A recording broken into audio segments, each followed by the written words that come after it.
na sabi, nililihis daw ng Malacanang ang issue ni First Lady according kay Bato para matakpan daw at ginawa daw itong warrant ng ICC niya. Sumagot naman itong si Yussi Claire Castro, mga kababayan. Anong sagot ni Yussi Claire? Eto, mga kababayan.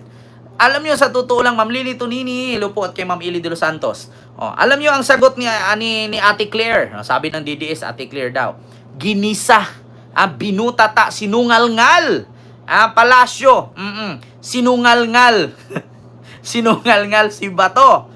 Eto mga kababayan. Pahiya siya dito kay Yussi Claire, mga kababayan, si Bato de la Rosa. Sinungalngal ni Yusek. Eto pakinggan ninyo Good afternoon, Yusek.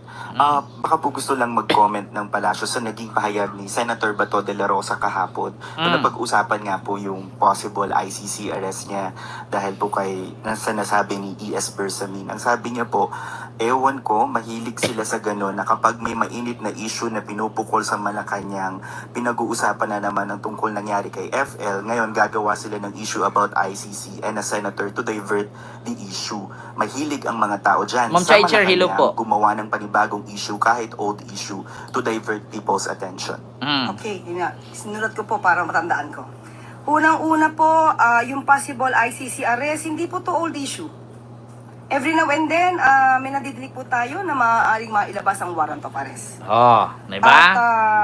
At hindi rin po issue ang ICC, yung case na pending before the ICC. Yes. Pangalawa, ang sinabi po ay mahilig Mag-divert.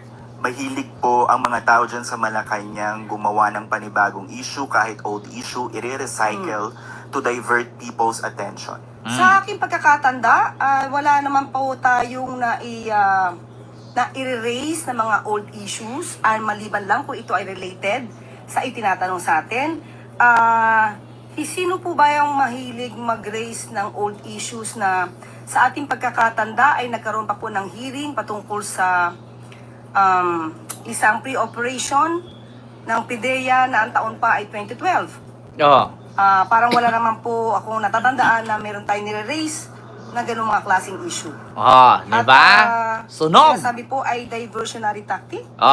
Kung meron daw ibinabalik na issue, ni-recycle yung mga old issue. Bakit? Bakit sila noong 2012 pa na PIDEA operation? Bakit nila hinihiring-hiring sa Senado? Sino ba ang nangunguna nun? Old issue yun, 2012 pa yun. Panahon pa yun ni Kupong-Kupong. Ayun ba to? Sungalngal ka na naman. Sunod. Pakinggan nyo mga kababayan kung paano sungalngalin ni Atty. Claire Castro si Bato de la Rosa. Eto. Okay, unang-una po, ang issue po patungkol sa peke na police report or altered na police report ay hindi naman po ang Malacanang ang nag-raise niya.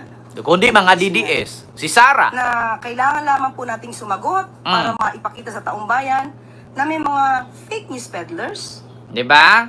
Sasabihin pa ni Bato na ang Malacanang daw mahilig mag-recycle ng mga old balita, mga old na pangyayari. Ang tagal-tagal na nangyari nun, Nung pagkamatay ni Paulo Tantoco, binalik-balik nila. Alam nyo, sa totoo lang, meron nga tayong kasabihan, mga kababayan, na kapag kung sino yung putak ng putak, siya yung nangingitlog. Ganyan ang sakit kasi ng mga DDS.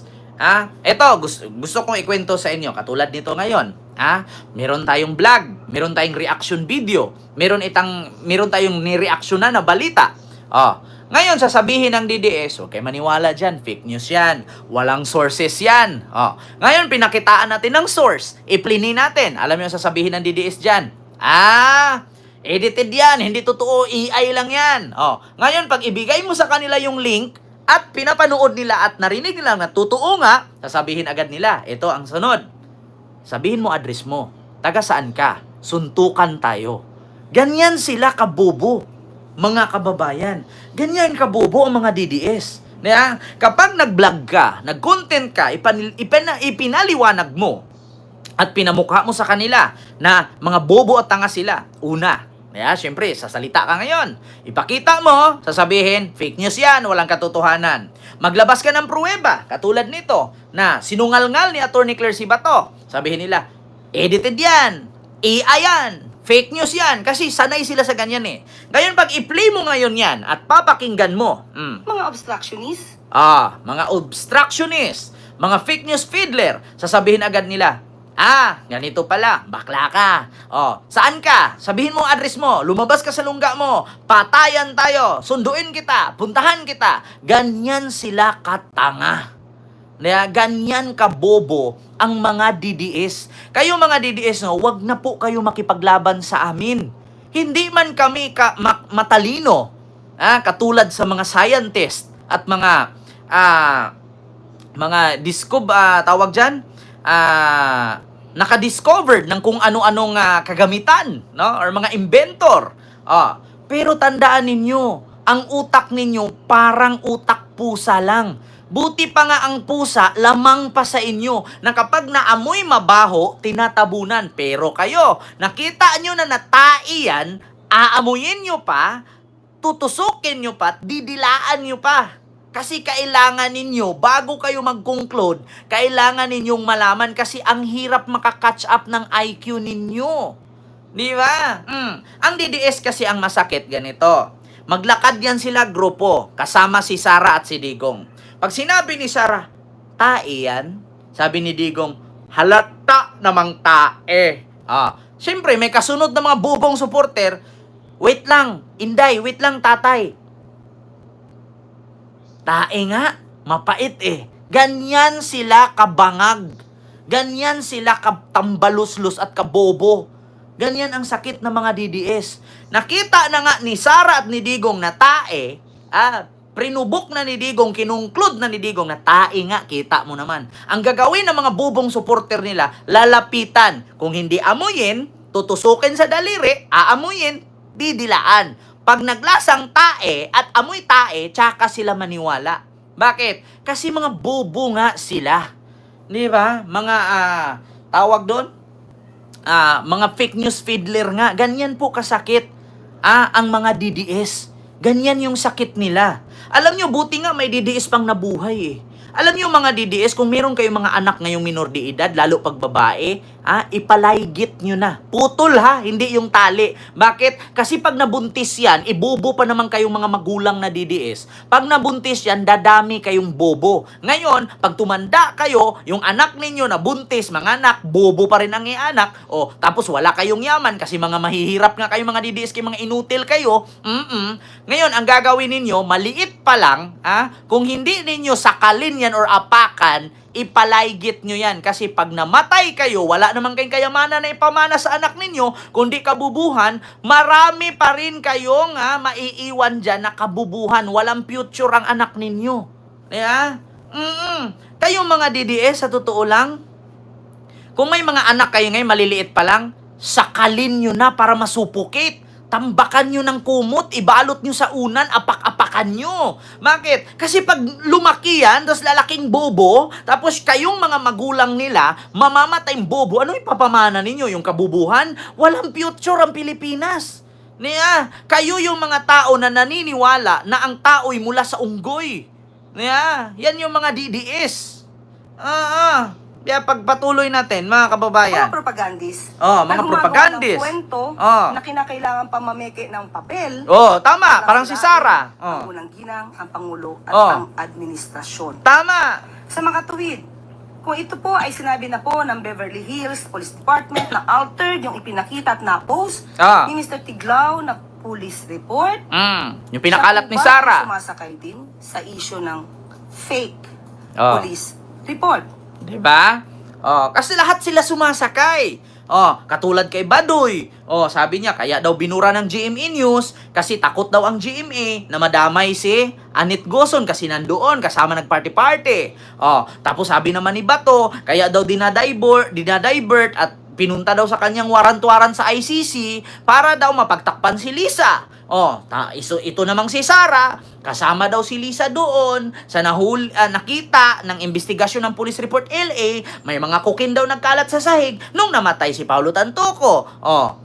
Lahat sila. Buti nga lang sa inyo na sama-sama kayong mga DDS. Bakit? Mga fake news kayo. Mga tanga-tanga kayo. Mga inutil, hampas lupa, uto-uto, mga pangit at mga hampas lupang mahihirap. Kayo lang yung bukod tanging Pilipino na kapag sinabing tae, kailangan tusukin pat dilaan para malamang tae. Ganyan sila, Ma'am Dalia Rosario, Sir Jewel Sijet sa Sirisa Force. Ganyan yung mga DDS. Ngayon, alam nyo na. Kaya kapag may kasabayan kayo, tapos isabi nyo, tae ba yan? Pag nilapitan, tinusok at inamoy, ibig sabihin DDS yan. Saan ba kayo nakakita ng tae? Tapos, daan-daanan lang. Maliban kung ginto yan, talagang wala kang makita niyan. Sabi mo, pera ba yan? Pag pera yan, hindi mo makita. Pero pag sabi, tae ba yan? Pag DDS, pag nakasalubong mo, tutusukin pa yan, aamuyin pa yan. Bago sila maniwala na tae. Kasi bobo nga sila. Ma'am Josephine Paramil, maraming salamat sa yung $5 super sticker. Thank you so much. Ganyan ka bobo ang mga DDS. Ito pa. Tandaan po natin, ang content na ito sa nasabing fake police report ay una po natin nadinig. Kundi po tayo nagkakamali ay sa Vice Presidente. Di ba? Bago nangyari kay Tiglaw, yung pekeng altered na balita ng police report ng Beverly Hills sa LA, nauna na po nating narinig yan kay Sara Duterte. Mismo sa bunganga ni Yussi Claire Castro yan, Eto, Tandaan po natin, ang content na ito sa nasabing fake police report ay una po natin nadinig. Kundi po tayo nagkakamali ay sa Vice Presidente. Yes! Kaya po natin nasabi noon na siya pala ang source ng fake news. At ngayon napatunayan po natin na altered yung police report na ito. So si Sara, Kailangan pa ang kayang pasimuno. sumakay ni Senator Bato de la Rosa. Siya po ay napaso na noon sa Pakalat niyang video AI. na AI generated pala. Sunog So, na naman. bilang senador, sana po ay maging mapanuri din po siya sa mga Diba? Bago nalaman ang post ni Tiglaw na altered, una nang nagsalita si Sara sa fake news na yan. Tapos, sabi nga ni Yussi Claire ngayon, nasunog na din po si Bato sa pinakalat niyang AI video. Ngayon, nasusunog, hindi lang nasunog, natutong pa. Tutong na, nakalbo na nga eh. Nasunog, ilang beses ka na Bato naging sablay. Yung lupang hinirang, sabi mo, bayang magiliw. Yun pa lang. Ikaw yung isa sa pinaka-highest, pangatlo sa pinaka-highest ranking official. Pamagat ng lupang hinirang, bayang magiliw. Putang ina ninyong lahat, mga DDS. Pumapalakpak mga DDS nun. Bakit? Sabihin ba naman, itong mga Pilipino na kumampi sa ICC, pakantahin natin 1,000 times bayang magiliw. Putang ina, yung bunso kong kapatid na palo ni mama sa kamay. Bakit? Kuya, bayang magiliw daw, sabi ni Bato. Putang ina, Bato. Grade 1, alam ang pamagat niyan, pero ikaw, nagkakintab-kintab na yung noo mo, nagkakalbukal-bukal. Wala ka pa naman sigurong Alzheimer. Wala ka pa rin naman sigurong, tawag dito, pagkakaulyanin. Tapos, lupang hinirang, bayang magiliw title. Putang, okininam. Yun, sunog na sunog.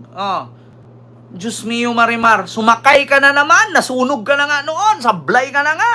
issues dahil never gagamitin, hindi gagamitin ng Malacanang ang issue na peke na dokumento. Yes. Bakit naman gagamitin tong diversionary tactic kung kaya naman pong sagutin ng Malacanang na ang pinapalabas at pinapakalat na police report ay peke? Diba?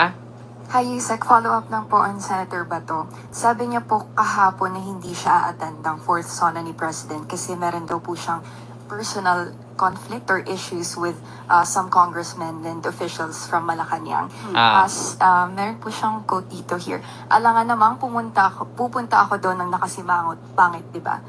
May we have the palace's reaction. Okay lang naman po, karapatan naman po niya yan kung hindi po siya pumunta. Pero mas maganda po sana madinig niya po kung ano ang naging trabaho at magiging programa ng Pangulo sa SONA. Tama. Para po hindi siya maligaw. Kasi mas maganda pong pakinggan niya mismo kung ano sasabihin ng Pangulo kaysa mag-rely sa mga fake news peddlers. Di ba? Sunog na naman. Kahit hindi ka pumunta Bato, karapatan mo yan. Pero dapat mas maganda yung pumunta ka para marinig mo kung ano ang programa ni PBBM sa nagawa at gagawin pa lang. Yeah? Para hindi ka magkatanong-tanong na naman ngayon, fake news yan, hindi totoo yan, hindi na divert nila yan, ganon-ganon. Di ba? Lagi, alam nyo sa totoo lang, Bato de la Rosa, binutata ni Claire Castro. Yeah? Bato de la Rosa, sinungal-ngal na, binutata na ni UC Claire Castro. Tanga pa rin. Yeah? Binutata ka na. Sinungal-ngal ka na. Sunog na sunog ka nga. Tanga ka pa rin. Yeah? Yun, mga kababayan. Sunod, mga kababayan. Dito tayo, Sara Duterte.